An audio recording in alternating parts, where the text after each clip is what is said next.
ఏదైనా కూడా నాకింత నీకింత అని ఎమ్మెల్యే దగ్గర నుంచి మొదలైతే చంద్రబాబు నాయుడు దాకా పంచుకోవడాలి. ఇవన్నీ కూడా ఏ స్థాయిలో జరుగుతూ ఉన్నాయనంటే నిజంగా ఈరోజు వైఎస్ఆర్సీపీ పార్టీ కానీ వైఎస్ఆర్సీపీ ఎమ్మెల్యేలు కానీ ఈరోజు నిజంగా చాలా మంచోళ్ళ కింద కనిపిస్తూ ఉన్నారు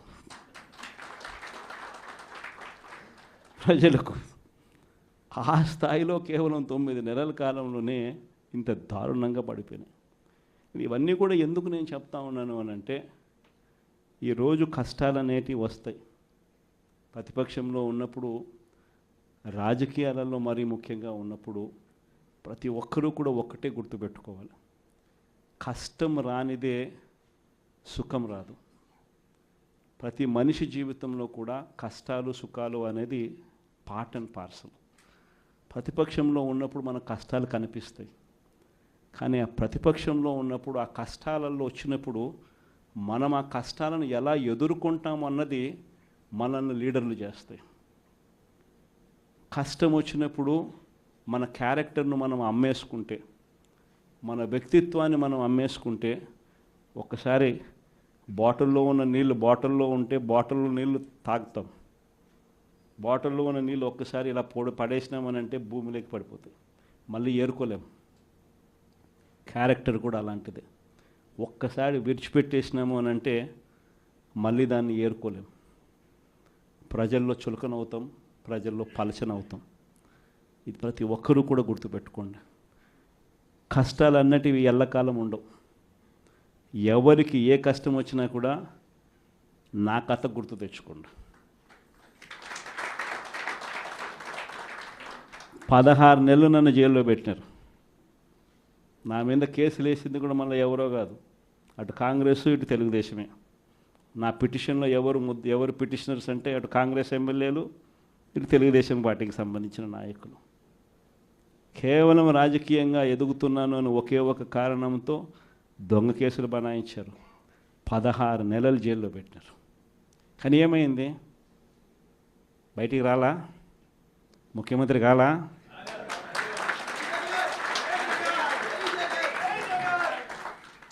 ప్రతి ఒక్కరు ఇది గుర్తుపెట్టుకోండి. ఎవరికైనా ఇంతే. మహా చేస్తే వీళ్ళు ఏం చేయగలుగుతారు? దొంగ కేసులు పెడతారు, కాదండంలా బెదిరిస్తారు, కాదండంలా మహా అయితే 3 నెలలు లోపల వేస్తారు, అది కాదండంలా. కానీ ఏం చేస్తారు? 3 నెలల తర్వాత మళ్ళా వస్తాం, రెట్టించిన ఉత్సాహంతో మళ్ళా పనిచేస్తాం. ఎవరెవరైతే మిమ్మల్ని జైల్లో పెట్టే కార్యక్రమం ఎవరెవరైతే చేస్తారో, మంచి చేసిన వాళ్ళని గుర్తుపెట్టుకోండి, చెడు చేసిన వాడిని గుర్తుపెట్టుకోండి. ఇద్దరిని గుర్తుపెట్టుకోమని చెప్తాను. ఊరికే చూస్తూ ఊరుకోం. వైఎస్ఆర్ కాంగ్రెస్ పార్టీ బ్రతుకుతుంది. వైఎస్ఆర్ కాంగ్రెస్ పార్టీ ఈ రాష్ట్రాన్ని ఏలుతుంది అని కూడా ఈ సందర్భంగా చెప్తాను. మరో 30 సంవత్సరాలు ఏళ్తామని కూడా ఈ సందర్భంగా కూడా మరి గట్టిగా కూడా చెప్తాను. కాబట్టి ఎవ్వరూ కూడా వైఎస్ఆర్ కాంగ్రెస్ పార్టీకి సంబంధించిన ఏ కార్యకర్త వెంటికి కూడా పీకలేడు అని చెప్పి కూడా ఈ సందర్భంగా చెప్తాను. ఇది ప్రతి ఒక్కరూ గుర్తుపెట్టుకోండి. ఒక్కటే గుర్తుపెట్టుకోండి, ఈసారి జగనన్న 2.0 కొంచెం వేరుగా కూడా ఉంటుంది. ఈసారి జగనన్న 2.0 కార్యకర్త కోసం ఎలా పనిచేస్తుందో కూడా చూపిస్తుంది. ఇది మాత్రం నేను ఖచ్చితంగా చెప్తా ఉన్నా. ఎందుకనంటే జగనన్న 1.0లో బహుశా కార్యకర్తలకు నేను అంత గొప్పగా బహుశా చేయలేకపోయి ఉండొచ్చేమో.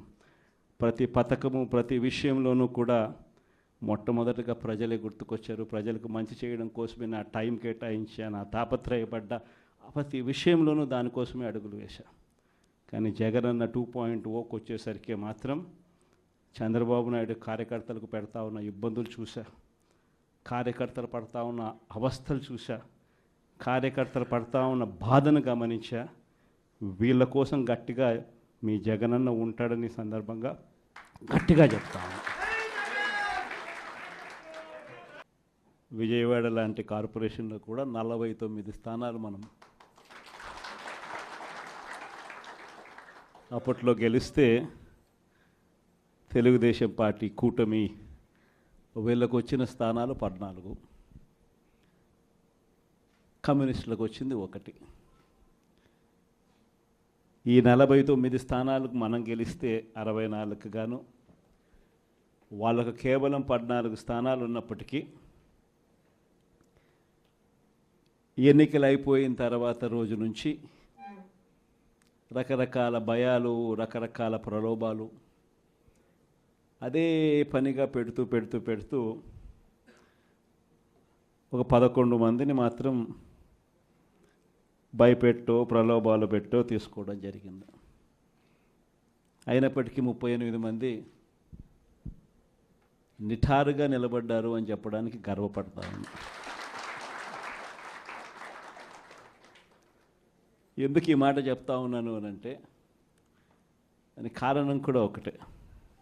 ఇన్ఫ్యాక్ట్ ఏ కార్పొరేషన్ చూసుకున్నా, ఏ మున్సిపాలిటీ చూసుకున్నా, రాష్ట్రంలో ఉన్న ఏ జెడ్పీటీసీ పరిధిలో ఉన్న ఏ మండలం తీసుకున్నా, అటు ఎంపీపీలైనా కానీ, అటు జెడ్పీటీసీలైనా కానీ, సర్పంచ్లైనా కూడా, ఏది తీసుకున్నా కూడా ఎన్నికలు అయిపోయిన తర్వాత 3 సంవత్సరాల తర్వాత లోకల్ బాడీ ఎన్నికలు జరిగితే అటువంటి ఎన్నికల్లో ఈ రకమైన రిజల్ట్స్తో రాష్ట్రమంతా క్లీన్ స్వీప్ చేసిన పరిస్థితి వైఎస్ఆర్సీపీ ప్రభుత్వం, మన ప్రభుత్వం. అంటే ప్రజల్లో ఏ రోజైనా కూడా తలెత్తుకొని పోగలిగాం. ప్రజలకు ఎన్నికల మేనిఫెస్టో అని చెప్పి ఏదైతే ఎన్నికల వేళ మనం ఏదైతే ఇచ్చామో, చూపించామో, ఏదైతే చూపించి మనం ఓట్లు అడిగామో, ఆ ఎన్నికల మేనిఫెస్టోలో 99% హామీలను నెరవేర్చి ప్రతి నెల ఏ పథకం అమలు చేస్తూ ఉన్నామో బడ్జెట్ ప్రవేశపెట్టే రోజే సంక్షేమానికి సంబంధించిన క్యాలెండర్ కూడా రిలీజ్ చేస్తూ, ఇదిగో ఈ నెల ఈ పథకం, ఇదిగో ఈ నెల ఈ పథకం, ఇదిగో ఈ నెల ఈ పథకం అంటూ క్రమం తప్పకుండా ప్రతి సంవత్సరం ఎక్కడా కూడా ప్రజలకు నష్టం జరగకుండా, ఇబ్బందులు పడకుండా, క్రమం తప్పకుండా ఇచ్చిన ప్రభుత్వం ఏదైనా ఉంది అని అంటే అది దేశ చరిత్రలో ఒక వైఎస్ఆర్సీపీ ప్రభుత్వం మాత్రమే అని చెప్తాను. వైఎస్ఆర్సీపీ అన్న పార్టీ నిజంగా ఒక విలువల కోసం నిలబడిన పార్టీ.